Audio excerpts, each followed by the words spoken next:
Saat kita merasa begitu lemah, maka kita sering bertanya-tanya, mengapa aku harus mengalami ini? Apakah ada gunanya semua kelemahan ini? Tapi, tahukah kamu, justru dalam kelemahanmu itulah kekuatan Tuhan menjadi nyata. Bayangkan sebuah vas bunga yang retak. Kelihatannya tidak sempurna, bukan? Tapi ketika cahaya lilin dinyalakan di dalamnya, justru melalui retakan itulah cahaya memancar dengan indahnya. Begitu pula dengan kita. Dalam kelemahan kita, kasih karunia Tuhan bersinar terang. Mari kita renungkan bersama firman Tuhan dalam 2 Korintus 12 ayat 9. Cukuplah kasih karuniaku bagimu, sebab justru dalam kelemahanlah kuasaku menjadi sempurna. Kalimat ini bukan sekadar janji kosong. Ini adalah jaminan dari Tuhan sendiri. Kelemahan kita bukan penghalang. Justru, itulah tempat di mana kuasa Allah bekerja dengan luar biasa. Seperti tanah yang retak di musim kemarau, siap menerima air hujan yang menyegarkan. Demikianlah kelemahan kita menjadi wadah bagi kekuatan Tuhan untuk mengalir. Mungkin kamu sedang menghadapi situasi yang membuatmu merasa tidak berdaya. Mungkin itu masalah kesehatan, keuangan, atau hubungan yang rusak. Apapun itu, ingatlah, saat kita lemah, Tuhan memberikan kekuatan. Coba bayangkan seorang atlet yang sedang berlatih. Saat ototnya terasa lelah dan sakit, justru disitulah kekuatan baru sedang dibangun. Begitu pula dengan kita. Dalam pergumulan dan kelemahan, Tuhan sedang membangun kekuatan baru dalam diri kita. Tapi bagaimana caranya kita bisa mengalami kekuatan Tuhan ini? Jawabannya sederhana, namun tidak selalu mudah.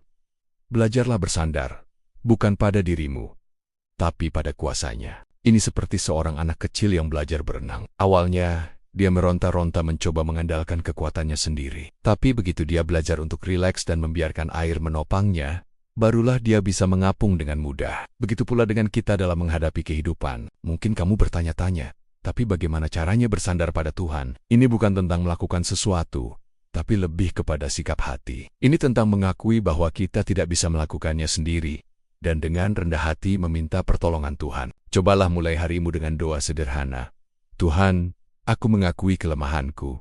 Aku membutuhkan kekuatan-Mu hari ini. Tuntun langkahku. Lalu, jalani harimu dengan kesadaran akan kehadirannya. Percayalah bahwa Dia ada bersamamu di setiap langkah. Ingatlah, kelemahan bukanlah akhir cerita. Itu hanyalah awal dari kisah kemenangan yang Tuhan sedang tuliskan dalam hidupmu. Seperti biji yang harus pecah untuk bisa tumbuh menjadi pohon yang kuat. Demikianlah kelemahan kita menjadi awal dari kekuatan baru. Mungkin saat ini kamu merasa seperti sebuah perahu kecil di tengah badai kehidupan. Ombak masalah seolah hendak menenggelamkanmu. Tapi percayalah, Tuhan adalah sang kapten yang tidak pernah meninggalkan kemudi. Dia tahu persis bagaimana membawamu melewati badai ini. Jangan pernah malu dengan kelemahanmu. Justru, jadikan itu sebagai kesempatan untuk melihat kuasa Tuhan bekerja. Seperti lampu yang bersinar paling terang di tempat yang gelap, demikianlah kekuatan Tuhan akan tampak nyata dalam kelemahanmu. Mungkin kamu pernah mendengar kisah tentang mutiara. Tahukah kamu bahwa mutiara terbentuk karena adanya iritasi dalam cangkang kerang? Apa yang awalnya menyakitkan,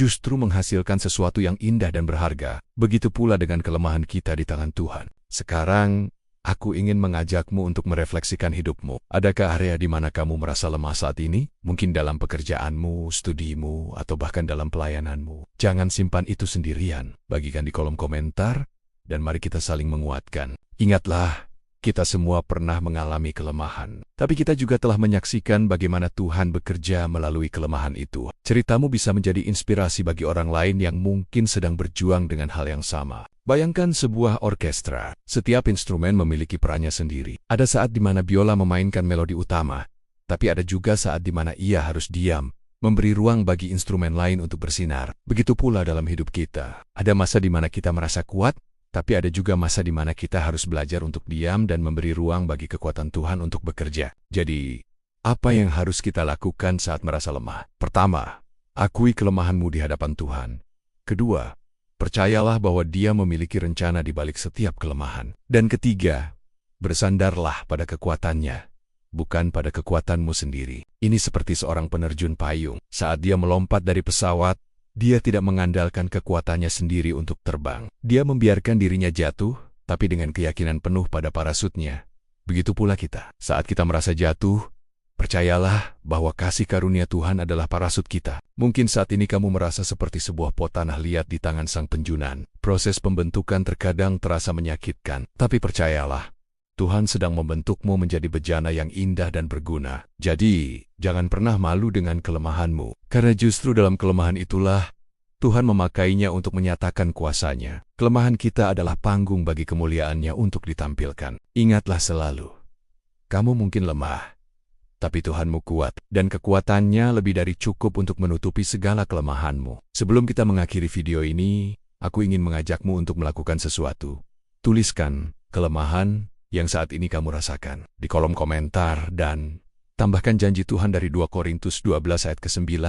Biarkan itu menjadi pengingat bahwa dalam kelemahanmu, kekuatan Tuhan sedang bekerja. Akhirnya, ingatlah bahwa kamu tidak sendirian dalam perjalanan ini. Ada banyak orang lain yang juga sedang belajar untuk kuat dalam kelemahan mereka. Mari kita saling menguatkan. Jika video ini memberkatimu, jangan lupa untuk like, subscribe, dan share kepada mereka yang mungkin membutuhkannya. Karena siapa tahu, melalui video ini, Tuhan ingin menyampaikan pesan pengharapan bagi seseorang yang sedang bergumul. Tetaplah kuat dalam kelemahanmu, karena justru di sanalah kekuatan Tuhan menjadi sempurna. Sampai jumpa di video berikutnya.